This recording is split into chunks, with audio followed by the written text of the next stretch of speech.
So my name is Timothy Pardee, and I'm an associate professor in the Department of Internal Medicine in the section of Hematology and Oncology. I'm also the director of Leukemia Translational Research.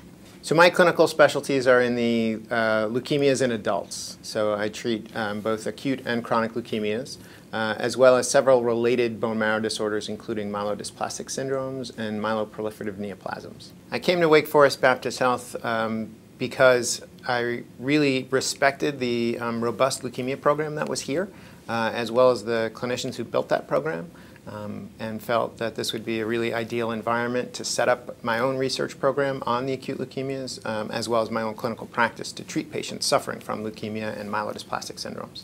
Drawn to the treatment of leukemia patients for several reasons. I have a PhD in biochemistry, which I got before I went to medical school, and it was really focused on gene expression. And cancers in general are derived from abnormalities in gene expression, so it was sort of a natural fit.